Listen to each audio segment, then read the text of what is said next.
The forest was eerily silent, as if holding its breath. Once a sanctuary of peace and life, it now bore the scars of endless battles, its trees splintered by artillery, its ground soaked with blood.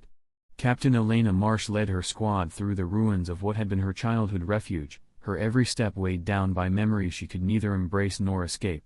She had grown up not far from here, in a village erased from existence by the same war that now demanded her allegiance. Her squad, battered and weary, followed her without question. They were soldiers not by choice, but by circumstance, caught in a conflict that had spiraled beyond comprehension. Among them was Private Davis, a boy of barely 20, his freckled face a canvas of fear and determination. He was too young for war, Elena thought, but then again, weren't they all? The night was cold, and the air seemed to carry the ghosts of those who had fallen before them. They camped without fire, the darkness their only ally against enemy patrols. Davis approached Elena hesitantly, his voice trembling as he asked if they would survive the night. She gave him the answer she always did, calm, resolute, a lie she told for their sake as much as her own. As the squad rested fitfully, Elena's thoughts drifted to her younger brother, Jamie. He had been conscripted at 18, swallowed by the war machine that cared nothing for dreams or promises. She had no gravesite to mourn him, no closure, only the aching void of his absence. The attack came just before dawn, swift and brutal. The enemy moved like shadows, their silence more chilling than any battle cry. The forest erupted in chaos, gunfire, screams, the acrid stench of burning flesh. Elena barked commands, her voice a lifeline in the maelstrom, but the squad was hopelessly outnumbered. She fought with the ferocity of someone who had nothing left to lose, yet the cost was unbearable. By the time the reinforcements arrived, the forest floor was littered with the bodies of her comrades. Among them lay Davis, slumped against a tree, his lifeblood pooling beneath him. His wide eyes met hers in his final moments, filled not with fear but with a quiet, heartbreaking question: why? The battle was won, but the victory felt hollow, poisoned by its cost. That night, as Elena sat alone under the stars, she felt the weight of the war pressing down on her chest, suffocating her. War didn't just destroy cities and lives, it destroyed the soul. It stripped away everything that made them human, reducing them to instruments of survival. She had joined the army to fight for justice, for the freedom of her people, but what was left of that ideal now? She had seen too much, done too much, to believe in the righteousness of their cause. The lines between hero and villain had blurred until they were meaningless. Elena continued to lead, her body moving on instinct even as her spirit faltered. She had become a machine, a creature of war, and she hated the person she saw in the mirror. War didn't just take lives, it took humanity, twisting it into something unrecognizable. She vowed that if she survived, she would dedicate herself to undoing the damage, not just to the land, but to the hearts and minds of those who had suffered.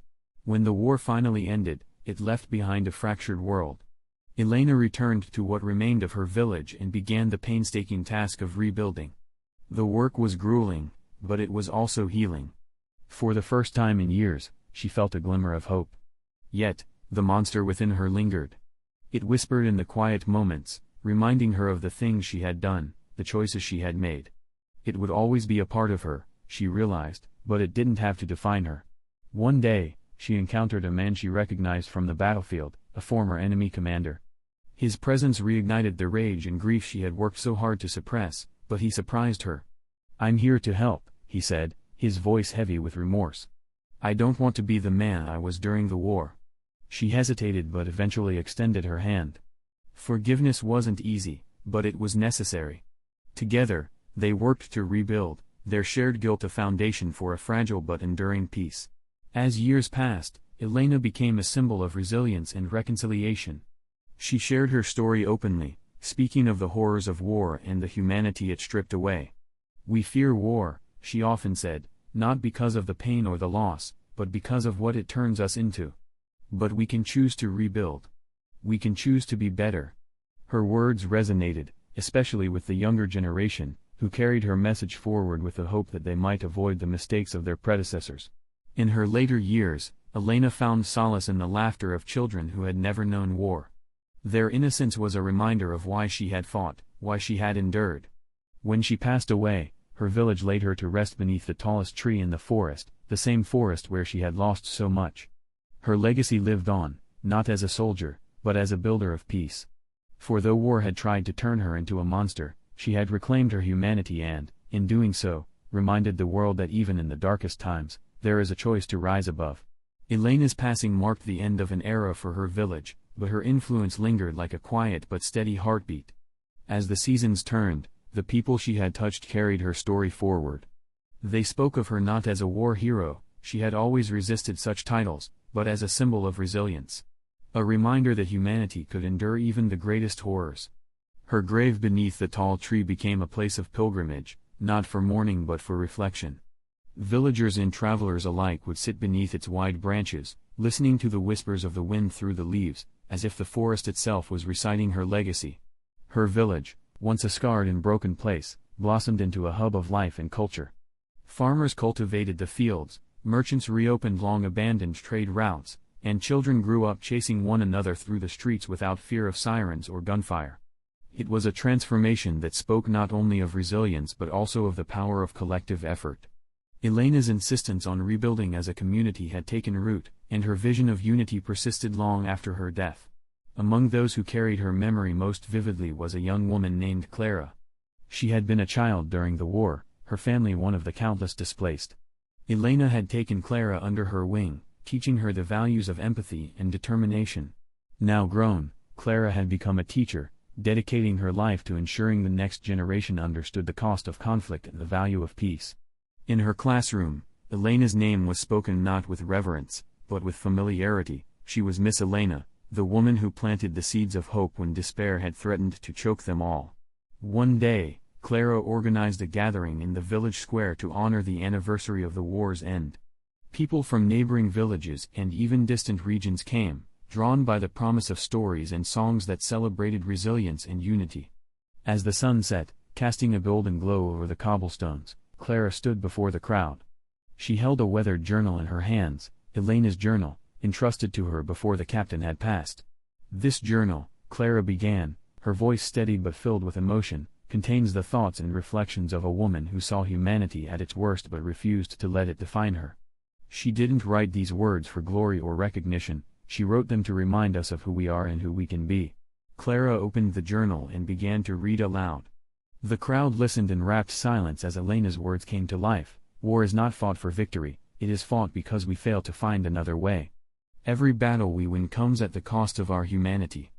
I have seen men and women become monsters, and I have seen myself in their reflection. But I have also seen hope. I have seen strangers share bread, enemies lay down their weapons, and communities rise from ashes.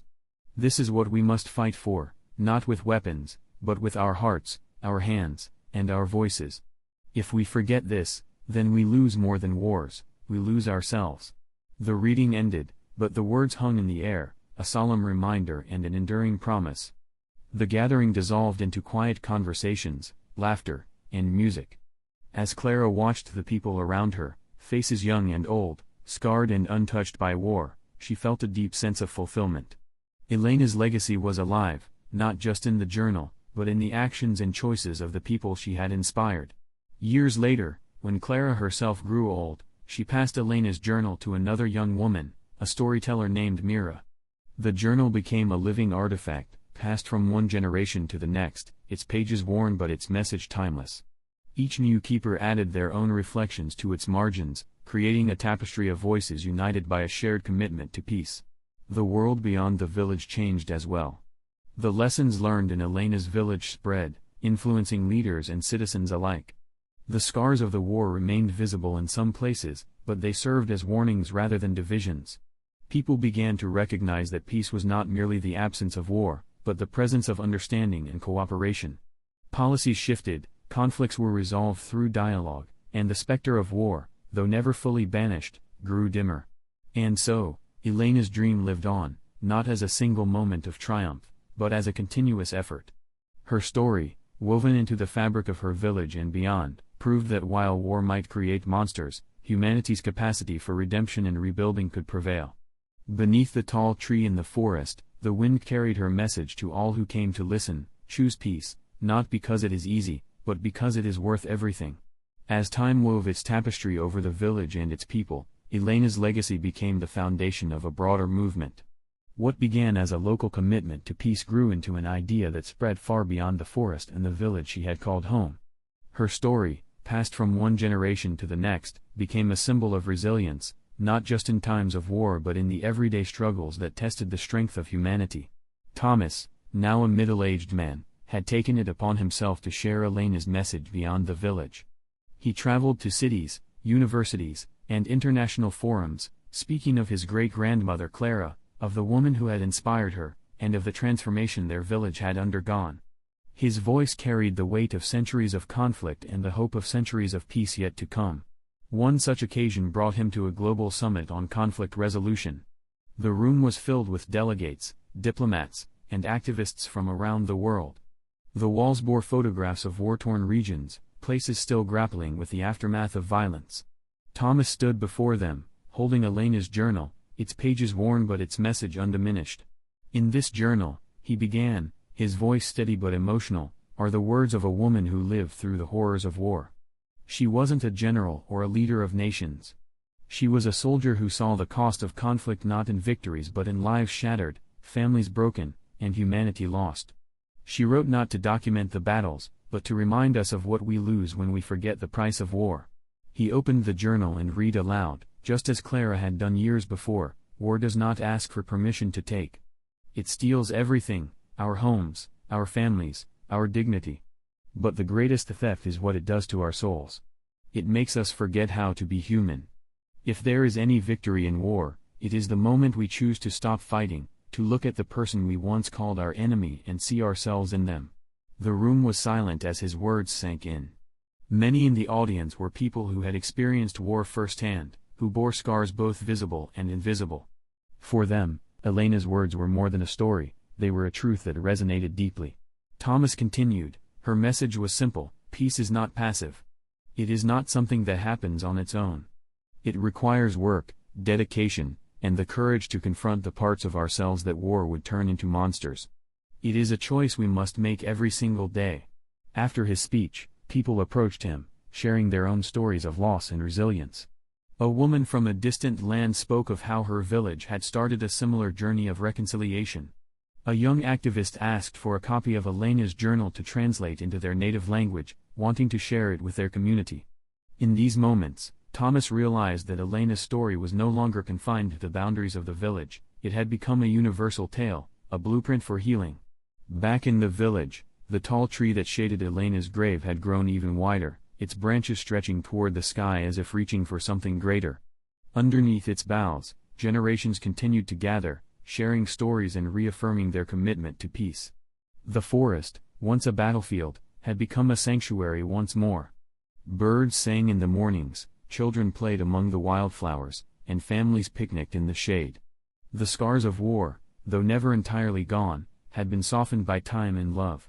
One day, Thomas returned to the village with a group of young people from far-off places, activists, students, and dreamers who had been inspired by Elena's story. They walked through the streets, marveling at the life that thrived there.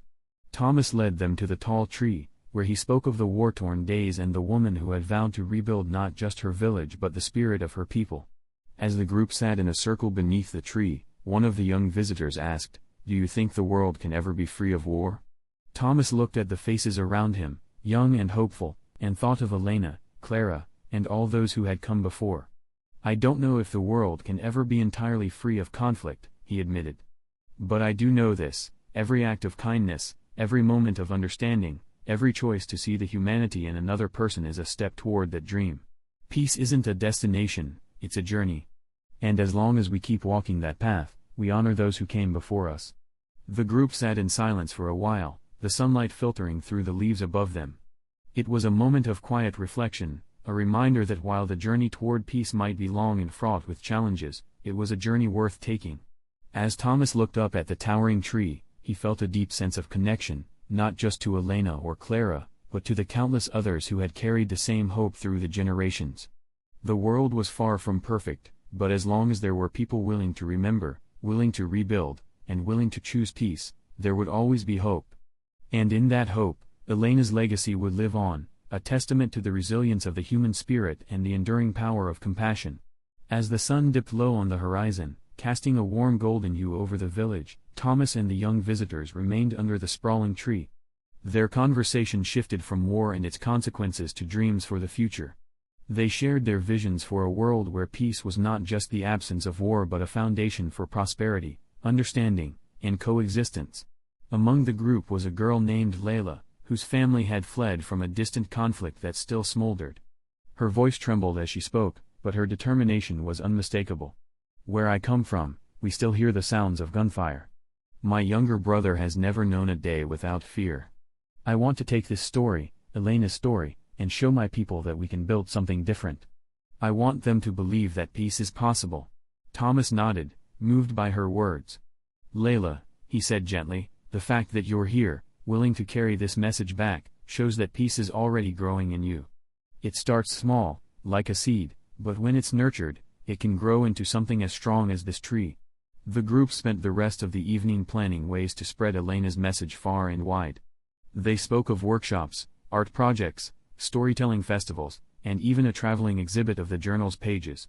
For them, this wasn't just an abstract ideal, it was a mission. They left the village with renewed purpose, carrying with them not only the physical journal but the intangible spirit of what Elena had built. Back in the village, Thomas continued his work, but as the years passed, his pace slowed. The weight of time rested heavily on his shoulders, and though his heart remained steadfast, his body reminded him that his role as a messenger would soon need to pass to others. He began mentoring younger villagers, teaching them how to lead, how to inspire, and how to carry the responsibility of peace. One day, as he sat beneath the tall tree, he found himself visited by Mira, a bright-eyed storyteller who had inherited Clara's passion for education and had grown into a trusted leader. Mira had been collecting the stories of villagers, accounts of their lives, their struggles, and their triumphs, and compiling them into a book. "I want this book to show the world what it means to rebuild," Mira said, sitting beside Thomas. "Not just the physical rebuilding, but the rebuilding of hearts, of trust, and of hope. Elena's story is just the beginning. Every person in this village has a part to play in showing that peace is possible." Thomas smiled, his eyes glistening with pride. "You're right," he said. "Elena's story was the spark, but the fire has been kept alive by everyone here. You, Mira, you're part of that flame. Keep it burning." In the years that followed, Mira's book became a sensation, translated into dozens of languages and shared across continents. It wasn't just a story of a village rising from the ashes, it was a blueprint for how communities could come together, heal, and thrive. People who read it often traveled to the village, drawn by the hope it represented. The tall tree became a global symbol, its image appearing in art, on flags, and in classrooms around the world. But even as the village grew into a global emblem of peace, its people remained humble, committed to the values that had brought them together. They knew that peace was not an achievement to be celebrated and forgotten but a living, breathing effort that required vigilance and care. When Thomas finally passed away, he was laid to rest beneath the same tree as Elena. The villagers held a ceremony that drew visitors from all corners of the world. As they gathered to honor his life, Mira spoke to the crowd, her voice carrying the weight of generations. "Thomas taught us that peace is not a gift, it's a responsibility," she said. "Elena showed us that even in the darkest times, we can choose to rise above. And today, we reaffirm that we will continue their work. Not for recognition, not for glory, but because it's the right thing to do." The crowd stood in silence, the wind rustling the leaves of the great tree as if it, too, bore witness to the solemn promise. As decades turned into centuries, the village and its story became part of human history, taught in schools, celebrated in art, and remembered in solemn ceremonies. The journal, carefully preserved, became a treasured artifact, displayed in a museum dedicated to the pursuit of peace. Yet, despite the accolades and recognition, the essence of Elena's legacy remained simple: peace was a choice, and it was one that had to be made every day. And so, the story of Elena, Clara, Thomas, and the countless others who carried the torch of peace lived on, not just in books or monuments but in the hearts of people who refused to let the world forget. Beneath the tall tree, in the village where it all began, children still played, their laughter a living testament to what could be achieved when humanity chose compassion over conflict, love over hatred, and hope over despair. Years turned into centuries, and the village continued to thrive, its history etched not just in its stones or the towering tree at its heart, but in the very spirit of its people. The village had grown beyond its humble beginnings, becoming a symbol of resilience and hope recognized around the world. Yet, its essence remained the same, a quiet commitment to peace and humanity, nurtured through generations. The tall tree, now ancient, stood as a sentinel over the village square. Its branches stretched wide, offering shade and comfort to all who came to sit beneath it. Children, as they had for generations, played in its shade, their laughter echoing through the square. Travelers from distant lands came to the village, drawn by the stories they had heard, to sit beneath the tree and reflect on what it represented. Among those who visited the village one day was a young woman named Amina, a poet who had been deeply moved by Myra's book. She carried with her a notebook filled with thoughts, poems, and sketches inspired by Elena's story. Sitting beneath the tree, she felt an overwhelming sense of connection to the countless lives that had been touched by this place. She began to write, her words flowing like the wind through the branches above. This tree, these roots, this soil, they carry the weight of loss, and yet, they bloom, they thrive, a testament to what we can be when we choose to heal, not harm. As she wrote, an elderly man approached her. His face was lined with age, but his eyes sparkled with the energy of someone deeply rooted in the village's life. He introduced himself as Jonas, one of the keepers of the village's history. "You've come to find inspiration, haven't you?" he asked, his voice warm and kind. Amina nodded, smiling. "I've heard so much about this place, about Elena, Clara, Thomas, and the others. It feels like I've carried their words in my heart long before I arrived." Jonas sat beside her, resting a hand on the ground as if drawing strength from the earth itself. "Their story is our story, and now, it's yours too. The lessons they left us are like seeds, they've spread far and wide, taking root wherever they're needed. You're part of that legacy now." Moved by his words, Amina asked, "Do you think the world will ever truly learn? Will there ever come a time when stories like Elena's aren't needed anymore?" Jonas was silent for a moment, looking up at the tree's vast canopy. "Maybe one day," he said softly. "But until then, we tell the stories. We live the lessons. We carry the torch. That's how we honor their sacrifice, and that's how we keep hope alive." Amina stayed in the village for weeks, her notebook filling with poems, sketches, and reflections inspired by the people she met and the stories she heard. When she left, she carried with her not just her writing, but a profound sense of purpose. She promised herself that she would continue to spread Elena's message in her own way, using her art to touch hearts and inspire change. Back in the village, life continued as it always had. The people tended their fields, taught their children, and gathered under the tall tree to share meals and stories. They knew the world beyond their borders was far from perfect, but they also knew that their small acts of kindness, their unwavering commitment to peace, were ripples in a much larger ocean. Generations came and went, but the tree remained, its roots deep and its branches wide. It had weathered storms and seasons, just as the village had weathered the challenges of time. Beneath its shade, people from all walks of life came together, leaders seeking wisdom, artists seeking inspiration, and ordinary people seeking solace. And so, the story of Elena and the village lived on, not as a relic of the past, but as a living testament to the power of resilience, compassion, and the enduring hope that humanity could rise above its darkest impulses. The tree, the village, and the people who carried its legacy forward were a reminder to the world we fear war, not because of the pain it brings, but because of the monsters it makes us. And we choose peace, not because it is easy, but because it is what makes us human.